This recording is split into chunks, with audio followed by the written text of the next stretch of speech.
Be Fearless by Jane Case.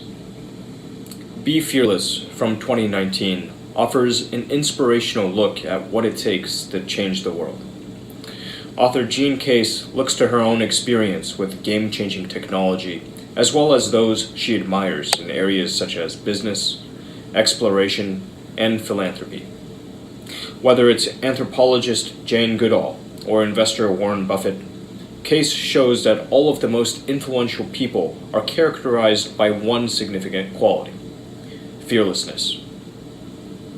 Who should read this? Those who feel that fear is holding them back, entrepreneurs and philanthropists, and people eager to make a difference in the world. Who wrote the book? Jane Case was among the internet pioneers involved in a startup that became America Online, the service that brought many people online for the first time in the 1990s.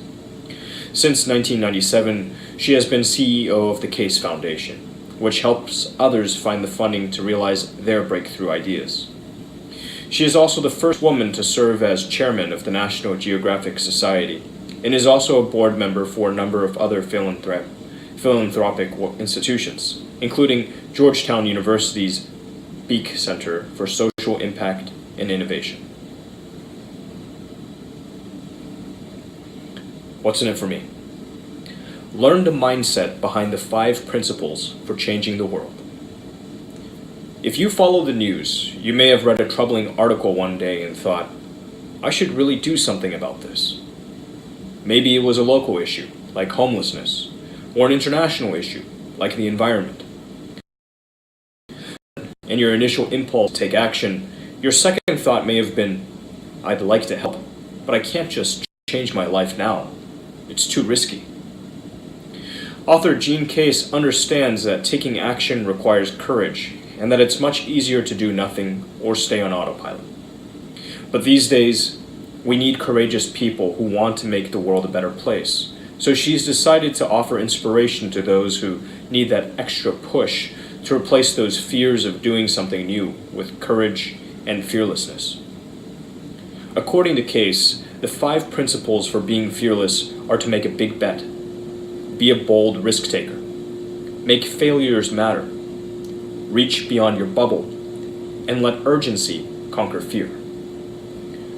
We'll take a look at some examples of these principles in action and hopefully empower your inner game changer to step forward.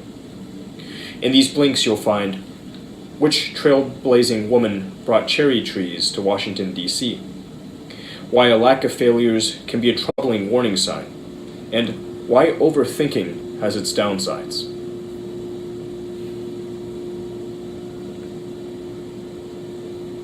Behind big change, there is usually a big bet, which can be audacious and come from wherever you are now.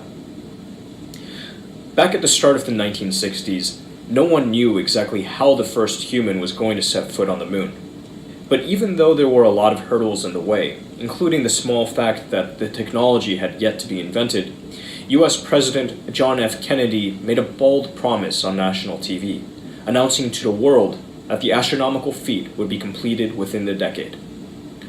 The author refers to this kind of idea as making a big bet, and it's the first principle behind being the kind of fearless person who makes a difference in the world. A big bet is the kind of audacious plan that defies common assumptions and grabs people's attention. Much like JFK did in 1961, the audacious entrepreneur Elon Musk has made the big bet of getting us to Mars by 2030. And while he's at it, as CEO of the electric car company Tesla, he's betting on revolutionizing the way people travel here on Earth. Elon Musk has had his fair share of detractors, but in January of 2018, his SpaceX program silenced some of those critics when it successfully launched its own rocket. Now, space travel is one thing, but how does balloon-powered internet browsing sound? According to Astro Teller, the innovator who oversees X, a development lab founded by Google, creating a balloon-powered internet was the craziest project of the lab so far, and it was a success, helping Puerto Rico get back online after Hurricane Maria in 2017. But you don't need to be a rocket scientist to make a big bet. In fact, you can make one wherever you may be in life at this moment. Take Rachel Sumek, for instance, who was just a normal student at UCLA when, in 2010, she found herself to be the only person who showed up for a food drive to help fellow students who couldn't afford decent meals. It was just one sign of how underappreciated the issue of student hunger is, despite the fact that in some states, 1 out of every 4 college students has had to visit a food bank, but was not always able to buy groceries. Sumek made the big bet that this long-standing problem could change, and she started Swipe Out Hunger, an organization that lets other students donate their unused food card money. Eventually, her efforts caught the attention of Barack Obama, and has now spread to over 30 campuses while delivering over 1.3 million meals. The most effective way to do it is to do it. Amelia Earhart. Big bets can also get their start by defying assumptions and seeing what awaits in the near future. There's a good chance that at some point you've been frustrated by something only to have someone shrug and tell you, that's just the way it is. A lot of people assume things are the way they are, and there's no use trying to change anything. But then there are the fearless people who defy these common assumptions and show us that things can change for the better. 2 such people are David Gilboa and Neil Blumenthal. One day, Gilboa needed to replace his glasses and was disturbed to find that a new pair would end up costing him around $700. He felt that there ought to be a way to get some decent specs without breaking the bank. Most people just assumed that the process of getting eyeglasses, which included visiting a shop to spend hundreds of dollars on an eye exam, lenses, and frames, was set in stone. But Blumenthal had worked with an organization called Vision Spring, which worked with people in developing countries, training them in how to perform eye tests and run shops that sold glasses that people making under $4 a day could afford. So there was a less expensive way, and to prove it, Blumenthal and Gilboa got just $2,500 in seed money to launch Warby Parker, an online service that offered a stylish selection of glasses priced at just $95 a pair. The response proved that you could indeed sell glasses online, with their entire inventory selling out within the first month, and a waiting list of 20,000 customers soon forming. These days, Warby Parker is worth $1.75 billion, with dozens of stores and around 1,400 employees. Along with questioning assumptions, a big bet can also help you peek around the corner and see what the future holds. Back in the 1990s, there were people who couldn't fathom why they'd need to create a website for their business, or even get an email account. Nowadays, it's hard to fathom how we got by without the internet. The author was among a group in the 1980s who recognized the future potential of the internet and wasn't swayed by the many people who expressed bewilderment in her desire to work for the startup that would one day turn into America Online.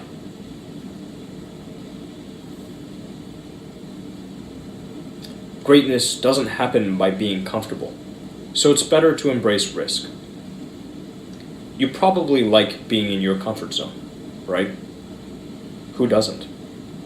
But while you may be able to do good work in that zone, the reality is that you're not going to do amazing, game-changing work while you're comfortable. To change the world, you need to get uncomfortable. Which brings us to the second principle of being fearless. Be bold and take chances.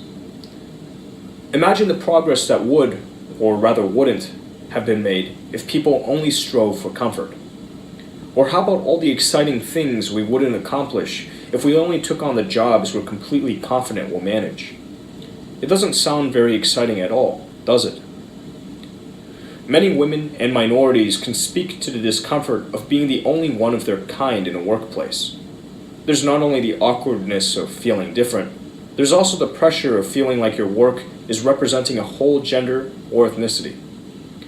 While the author feels grateful for being the first female chairman of the National Geographic Society, she also feels indebted to Eliza Skidmore, who was the first female board member of the society back in 1892. Skidmore was remarkable in many ways, and it's due in part to the fact that she lived a life that embraced the risk inherent in being a trailblazer.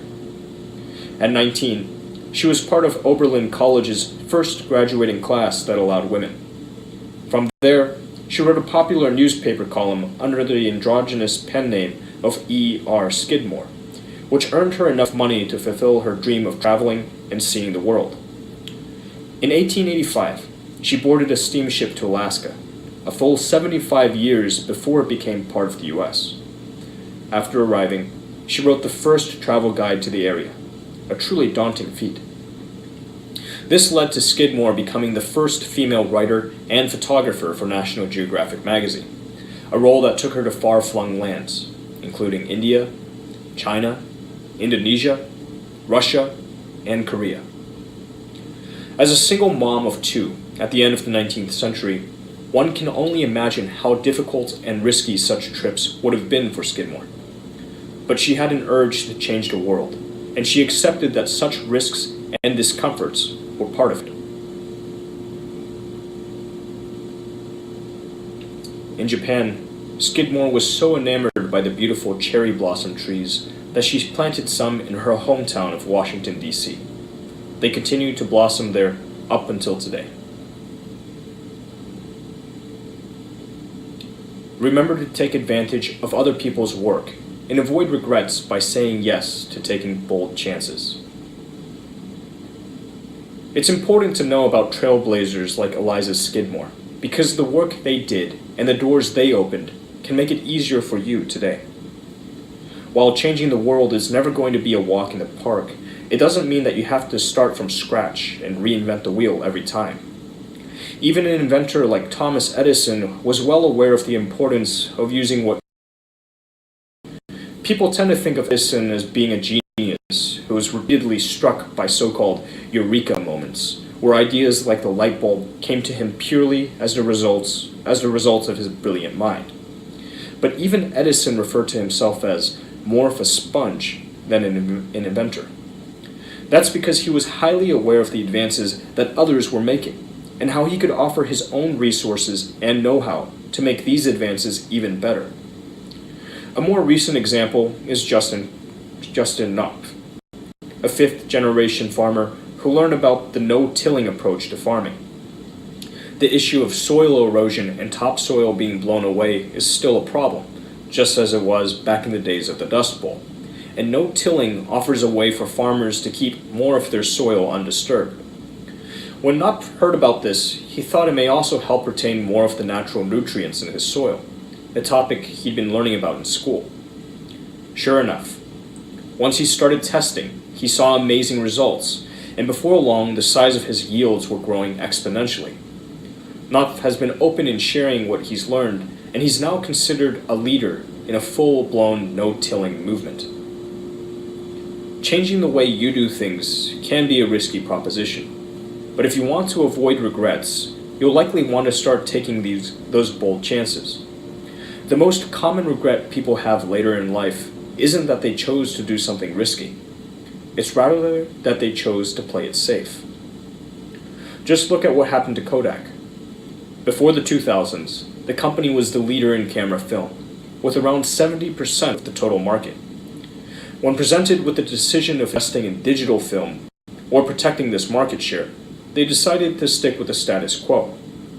By 2003, digital camera sales were outpacing film cameras, and in 2012, Kodak filed for bankruptcy. The lesson is clear. Unless you want a life of regret, you have to take risks. Only those who dare to fail greatly can ever achieve greatly. Robert F. Kennedy. Make your failures matter by learning from them and keeping the big picture in view. Most people wouldn't throw a celebration when a project has failed, and yet you might be surprised to find how many of the big game changers see failure as a good thing. They know that behind every success story you'll find failures, because they're often an integral part of the process. That's why the third principle of being fearless is to make your failures matter. For starters, when you have a healthy attitude toward failure, you can learn a lot. As IBM founder Thomas J. Watson once advised, if you really want to succeed, you should double your rate of failure. For example, at the Authors Case Foundation, which funds bold, innovative projects, a lack of failures would be a clear warning sign that the projects are not innovative enough. After all, when every project should be pushing the boundaries of what is possible, there should be a healthy amount of failures. And remember the X-Lab scientist Astro Teller? He doesn't just tolerate failure, he expects it. Teller gave a TED Talk called The Unexpected Benefit of Celebrating Failure, and he explained how at X, they actively try to bring a project down by proving its central conceit wrong. This should be concept. He explained how at X, they actively try to bring a project down by proving its central concept wrong. If you can't, then you know there's a good chance you have a brilliant idea. Another key to accepting failure as part of the process is to always keep your eye on the bigger picture. A person who is often looked to as one of the most successful people on the planet is Warren Buffett. As a hugely influential investor, Buffett has based his whole philosophy on seeking out businesses that will do well in the long run. He doesn't pay attention to fads or trends. Instead, he's attracted to businesses with long-term potential. Interestingly enough, Buffett himself could be seen as a late bloomer. The majority of his fortune has been accumulated after his 50th birthday, and between his 83rd and 87th birthdays, he earned as much money as he did in his first 60 years. As Albert Einstein once said, failure is success in progress. What really matters isn't that you managed to avoid failure your entire life. It's that you went after your goals and learned the lessons behind the inevitable failures that came your way.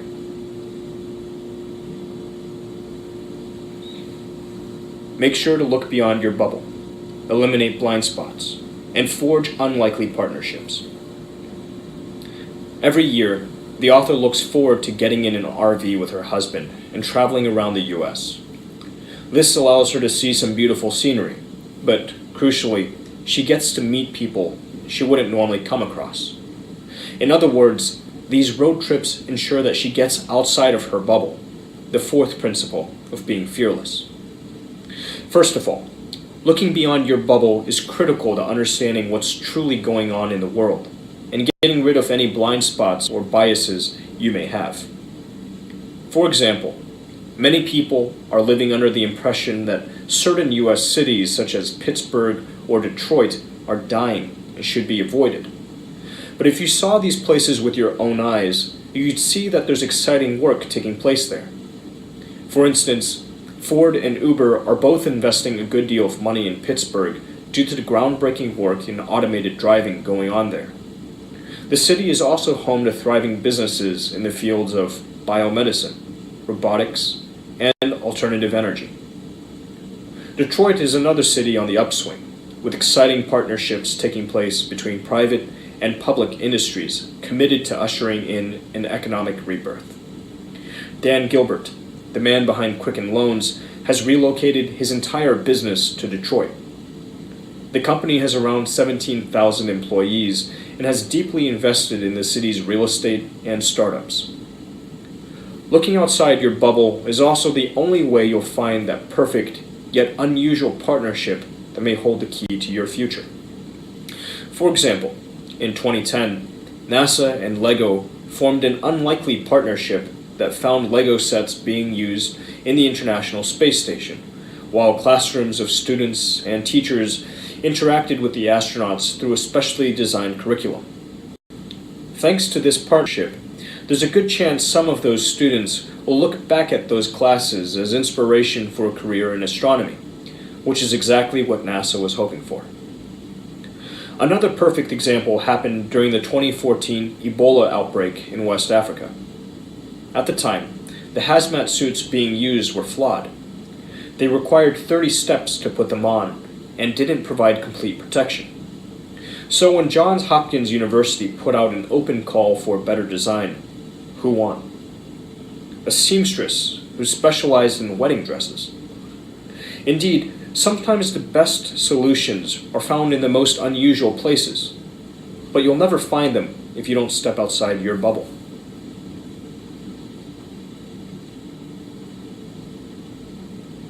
Use urgency to your advantage by seizing the moment and responding to crises.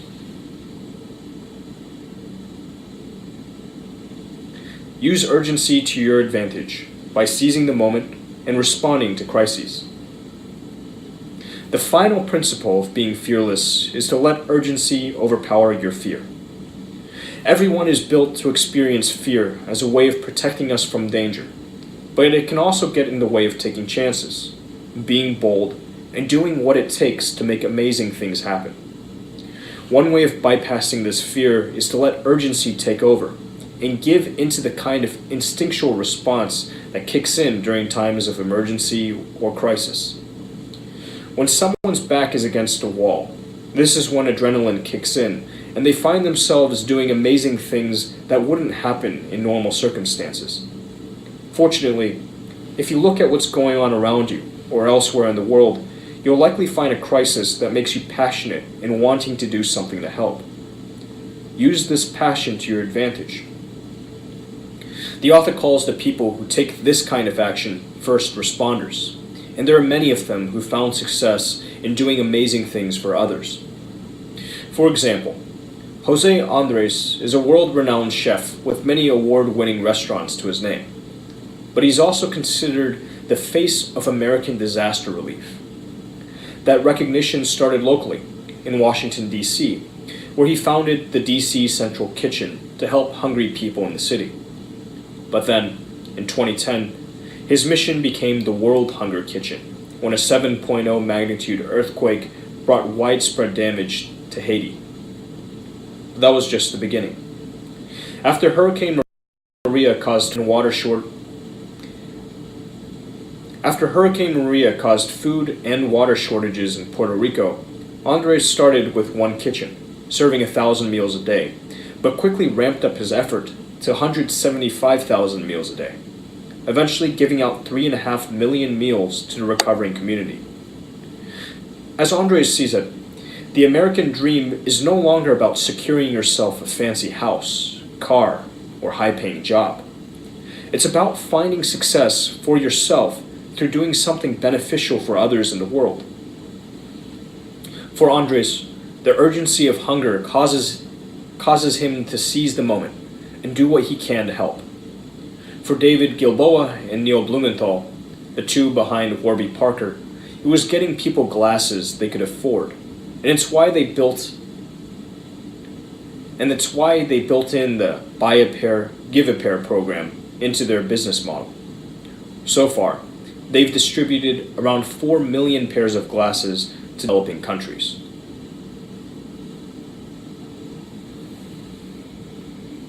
Don't overthink yourself into an action. Just do it. You may have been given some well-meaning advice by someone who warned you against being impulsive, telling you to make sure you think things through. The problem is, the more time you spend thinking things through, the more likely it is you'll end up paralyzed by uncertainty, confusion, and exhaustion. In short, any great idea can seem dubious if you spend enough time picking it apart. That's why it's helpful to let urgency propel you into action. If you find a cause that inspires passion within you, there's a good chance it's worth doing. Sure, there may be issues that you'll need to deal with, but you can always figure those things out later. That's what Bertha and Harry Holt did back in 1954, when they heard about homeless children in Korea who had been cast aside for being fathered by American soldiers. Immediately, they set about trying to help by adopting 8 children. If they'd stopped to think all the details through, they'd have found that this was actually against the law. But instead of letting that stop them, they lobbied Congress and got Holt's Law passed in 1955, clearing the way for the children to be given a home with their family. The Holts then set up an adoption agency through the Salvation Army to get other children a safe home, and built a residential facility in Seoul to provide them with a safe place to live. That facility is still there today, run by the Holtz's 80-year-old daughter, Molly. There's even a museum on the site documenting the decades of loving philanthropy the Holt family provided for so many Korean children. So don't wait for the perfect conditions to be in place before taking action. As Brené Brown, the author of Daring Greatly, puts it, you can waste a lot of time, talent, and meaningful relationships waiting for the perfect moment. Keep this in mind. You don't have to take a huge leap in order to get involved. Whatever it is, you can always break it down into a series of small steps instead of facing it as one massive goal. If, for instance, you're passionate about the environment and want to launch a business redefining the way communities recycle, start by volunteering to clear trash in your neighborhood while learning more about the current recycling methods. It's time to take action and be fearless about following your heart. Final summary. The key message in this book. The world needs more fearless people out there, willing to go for broke in trying to help the planet and put an end to hunger and poverty once and for all. It takes fearlessness for transformative things to happen, because every groundbreaking idea requires the willingness to take risks, learn from failures, and to step out of comfort zones. Actionable advice. Embrace and invest in diversity. Another way to make sure you get outside your bubble is to embrace diversity.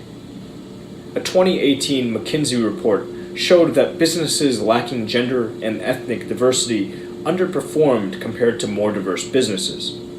Plus, female-led businesses are shown to perform significantly better than male-led businesses. Yet, despite these impressive numbers, only 10% of investment capital goes to businesses founded by women or minorities. What to read next? The Fear Factor by Abigail Marsh.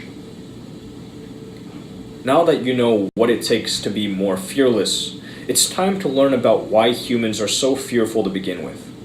After all, the more you know about why these pesky feelings of fear keep showing up, the better you'll be at being able to control and overcome them. That's from 2017, since it takes an all-encompassing look at the wide variety of ways fear can influence your life. While it's great to be fearless in the pursuit of your dreams, it's also important to recognize the good side to fear, such as the role it plays in making us empathetic and altruistic.